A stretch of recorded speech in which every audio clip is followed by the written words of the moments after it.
বন্ধুরা, রোজ রোজ রুটি সবজি বানাতে ভালো না লাগলে মাত্র 15 মিনিটের মধ্যে এই রেসিপিটা বানিয়ে নিতে পারেন। সকালের ব্রেকফাস্ট অথবা স্কুল অফিসের টিফিনের জন্য একদম পারফেক্ট রেসিপি। এই রেসিপিটার জন্য আমি নিয়ে নিয়েছি 1.5 বাটি আটা। আটার পরিবর্তে আপনারা ময়দাও দিতে পারেন। আমি হেলদিভাবে বানাচ্ছি বলে আটা দিলাম। আর এর সাথে দিয়েছি 3 চামচ মতো বেসন আর দিয়েছি স্বাদ অনুযায়ী লবণ। বেসনটা অবশ্যই দেওয়ার চেষ্টা করবেন, এতে করে এই রেসিপিটা ভীষণ ভালো লাগবে। দিয়ে দিলাম ছোটো চামচের 1 চামচ গোটা জিরে। জিরে আমাদের হজমে সাহায্য করে আর জিরের ফ্লেভারটা এতে ভীষণ ভালো লাগবে। তবে জিরে যদি আপনারা অপছন্দ করেন এখানে স্কিপ করে দিতে পারেন। শুকনো উপকরণগুলো খুব ভালোভাবে মিশিয়ে দিলাম। এবার আমি বড় কাপের 1 কাপ জল নিয়েছি। অল্প অল্প করে জল দিয়ে একদম পাতলা একটা ব্যাটার তৈরি করে নিতে হবে। এই ব্যাটারটা কিন্তু একদমই ঘন হবে না বন্ধুরা, একদম পাতলা একটা ব্যাটার। একটু একটু করে জল দিয়ে দিয়ে এটাকে তৈরি করে নেব। একবারে সম্পূর্ণ জলটা আমি দিচ্ছি না। তো এভাবে একটা হ্যান্ড উইস্কের সাহায্যে অল্প অল্প করে জল দিয়ে এটাকে মিশিয়ে দিতে হবে, যাতে এর মধ্যে কোনো রকম লাম্পস বা দানা ভাব না থাকে। এই রেসিপিটা কিন্তু ভীষণ টেস্টি একটা রেসিপি। ছোট থেকে বড় সবাই কিন্তু খেতে ভীষণ পছন্দ করবে। তো এখন বন্ধুরা, এখানে আমি 1 কাপ জল পুরোটাই দিয়ে দিয়েছি। এই ব্যাটারটা কিন্তু অনেকটাই পাতলা হবে, তাই জলের পরিমাণ আরও একটু আমাদের লাগবে। আরও আমি 1/2 কাপ জল নিয়ে এসেছি। এই 1/2 কাপ জলটাও অল্প অল্প করে দিচ্ছি। যতটা জলের প্রয়োজন হবে আপনাদেরকে আমি বলে দেবো। তবে আপনারা এটা কম বা বেশি করে নিতে পারেন। আমি আমাদের 4 জনের মতো বানাচ্ছি, তো তার জন্য এখানে আমি 1.5 বাটি আটা নিয়েছি। তো আপনারা যদি এটা বেশি বানান তাহলে এর থেকেও আর একটু বেশি করে বানিয়ে নিতে পারেন অথবা কম করেও বানাতে পারেন। তো আমি এটা সন্ধ্যেবেলায় টিফিনে বানাচ্ছি। তো আপনারা সন্ধ্যেবেলায় টিফিনে হালকা খিদে পেলে এটা বানিয়ে নিতে পারেন। তো আমি আরও বাকি 1/2 কাপটাও এখানে দিয়ে দিলাম।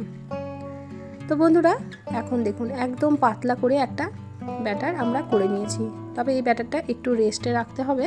তো ততক্ষণে আমরা একটা আলুর পুর বানিয়ে নেব। তো এখন দেখিয়ে দিচ্ছি আপনাদেরকে কতটা পাতলা ব্যাটার আছে। তো একটু একটু লাম্পস আছে, এগুলো কিন্তু রেস্টে রাখার পর একদমই এটা মিশে যাবে। তো আমি এটাকে কিছুক্ষণের জন্য রেস্টে রাখছি, ততক্ষণে একটা আলুর পুর বানিয়ে নেব। এখানে আগে থেকে সেদ্ধ করা আলু আমি নিয়ে নিয়েছি 3টে। তো আলুটাকে ভালো করে এরকম হাতের সাহায্যে ম্যাশ করে নিচ্ছি। আপনারা চাইলে কিন্তু গ্রেটারে গ্রেট করেও দিতে পারেন অথবা ম্যাশারের সাহায্যে ম্যাশও করে নিতে পারেন। আমি এভাবে আলুটাকে একটু ভেঙে দিলাম। এবার এর মধ্যে দিয়ে দেবো কিছু মশলা।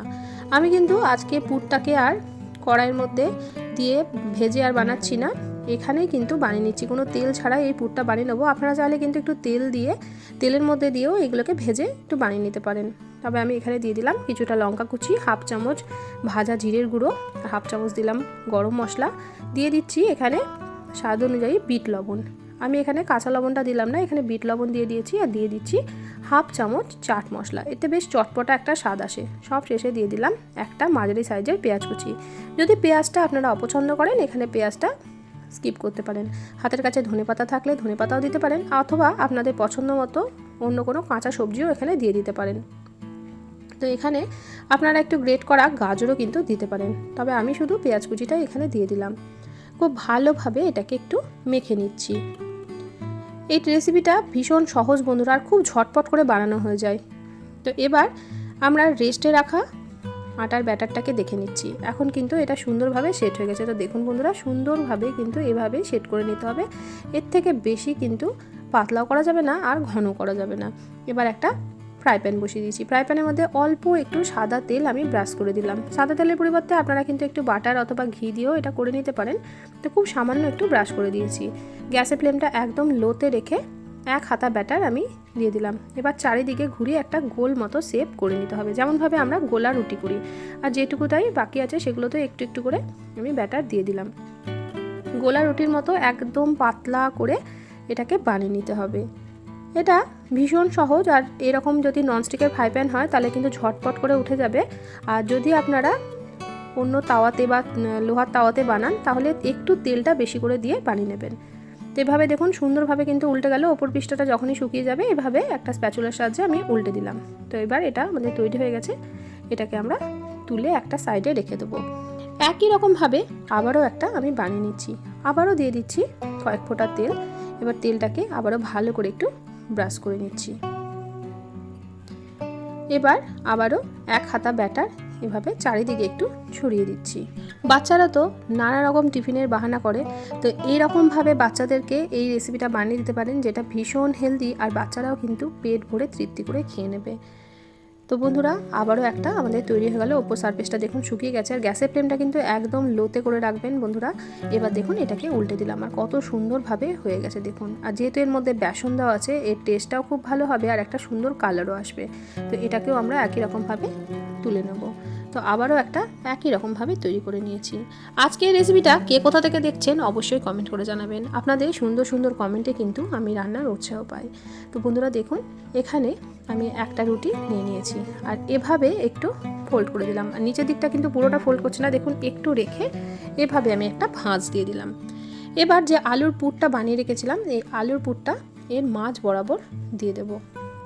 ভীষণ সহজ, একবার দেখলেই আপনারা বুঝতে পারবেন। তো এভাবে একটা ফোল্ড দিয়ে দিচ্ছি। তো দেখুন এইরকমভাবে একটা ট্রায়াঙ্গেল শেপ আমি করে নিয়েছি। এটা চেপে দিলেই কিন্তু আটকে যাবে, কোনো রকম খুলে যাওয়ার কোনো সম্ভাবনাই থাকবে না। তো দেখুন কত সুন্দরভাবে একটা আমাদের তৈরি হয়ে গেল। তো এটাকে প্লেটের মধ্যে আমি তুলে রেখেছি, আর একটাও একই রকমভাবে আমি বানিয়ে নেব। তো আমার এই সহজ সহজ রেসিপিগুলো যদি আপনাদের ভালো লেগে থাকে, চ্যানেলটিকে সাবস্ক্রাইব করে পাশে থাকার অনুরোধ রইল। পাশে থাকা বেল বাটনটিকে প্রেস করে অল নোটিফিকেশানটা অন করে রাখবেন, যাতে নিত্য নতুন কোনো রেসিপি দিলে সবার আগে আপনাদের কাছে নোটিফিকেশান পৌঁছে যায়। ভিডিও ভালো লাগলে প্রিয়জনদের সঙ্গে শেয়ার করতে কিন্তু ভুলবেন না বন্ধুরা। আপনাদের একটা শেয়ার আমাকে অনেক দূর পর্যন্ত এগিয়ে নিয়ে যেতে সাহায্য করবে।